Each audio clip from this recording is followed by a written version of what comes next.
Hello friends, welcome to VP English guide. और हम बात कर रहे हैं नाउन की। नाउन के अंतर्गत हम पढ़ रहे हैं काउंटेबल नाउन के बारे में, यानी कि गणनीय संज्ञा के बारे में।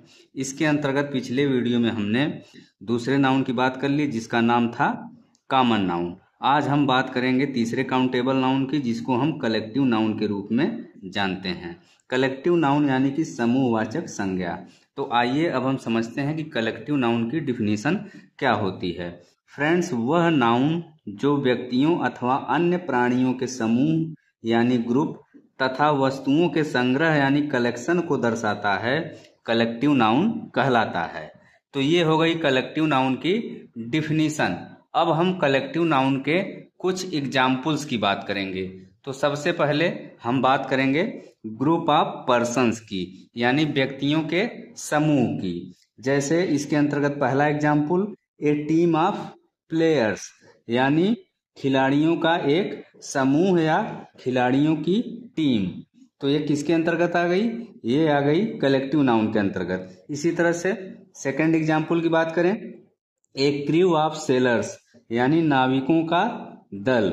ये भी क्या है? कलेक्टिव नाउन का ही एग्जाम्पल है। इसी तरह से एन आर्मी ऑफ सोल्जर्स, सैनिकों की सेना। ये भी क्या है? कलेक्टिव नाउन है। इसी तरह से ए जूरी ऑफ जजेज, यानी जजों की समिति। ये भी क्या है? कलेक्टिव नाउन है। तो ये हो गए ग्रुप ऑफ पर्सन्स। अब हम बात करेंगे कलेक्शन ऑफ थिंग्स की। तो आइए अब हम देखते हैं कि इसके अंतर्गत कौन कौन से एग्जाम्पल हैं। कलेक्शन ऑफ थिंग्स का मतलब होता है वस्तुओं का संग्रह। तो इसके अंतर्गत जो पहला एग्जाम्पल है, ए बंच ऑफ फ्लावर्स, यानी गुलदस्ता। तो ए बंच ऑफ फ्लावर्स क्या है? ये है कलेक्टिव नाउन। इसी तरह से second example, A library of books, यानी पुस्तकों का पुस्तकालय। ये भी क्या है? कलेक्टिव नाउन का ही एग्जाम्पल है। इसी तरह से तीसरे एग्जाम्पल की अगर हम बात करें, ए फ्लीट ऑफ शिप्स, यानी जहाजों का बेड़ा। ये भी क्या है? कलेक्टिव नाउन है। तो ये हो गए कलेक्टिव नाउन के कुछ एग्जाम्पल्स। अब हम कलेक्टिव नाउन के सेंटेंसेज में प्रयोग के बारे में जानेंगे। तो सबसे पहले इसके अंतर्गत हम बात करते हैं एग्जाम्पल नंबर 1 की। निर्णायक मंडल ने अपना अंतिम निर्णय दिया है, यानी the jury has given its final verdict. तो यहाँ पे जूरी क्या है? जूरी है कलेक्टिव नाउन। जूरी से हमारा मतलब है जजों का एक समूह या जजों की समिति। तो जजों का समूह क्या कहलाएगी? जूरी कहलाएगी, जो कि कलेक्टिव नाउन है।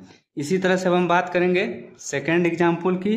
फ्रांसीसी सेना को वाटरलू में पराजित किया गया, यानी the French army was defeated at Waterloo. तो यहाँ पे हम देख रहे हैं आर्मी। आर्मी क्या है? कलेक्टिव नाउन है। आर्मी कलेक्टिव नाउन क्यों है? क्योंकि ये सैनिकों का समूह है। आर्मी मतलब क्या होगा? सैनिकों का समूह या ग्रुप ऑफ सोल्जर्स। तो इसलिए आर्मी यहाँ पे क्या है? कलेक्टिव नाउन है। इसी तरह से हम बात करेंगे लास्ट एग्जाम्पल की। पुलिस ने भीड़ को तितर बितर कर दिया, यानी the police disperse the crowd. The police disperse the crowd. तो यहाँ पे क्राउड आया है, लास्ट में क्या है? क्राउड। क्राउड क्या है? कलेक्टिव नाउन है। क्राउड कलेक्टिव नाउन क्यों है? क्योंकि क्राउड से लोगों के समूह का पता चलता है। क्राउड का मतलब है लोगों का समूह, यानी ग्रुप ऑफ पीपुल। तो इसलिए क्राउड यहाँ पे कलेक्टिव नाउन है। तो फ्रेंड्स, ये था आज का वीडियो। अगर वीडियो आपको अच्छा लगे तो वीडियो को लाइक करें, शेयर करें, साथ ही चैनल सब्सक्राइब करना न भूलें। Thanks for watching.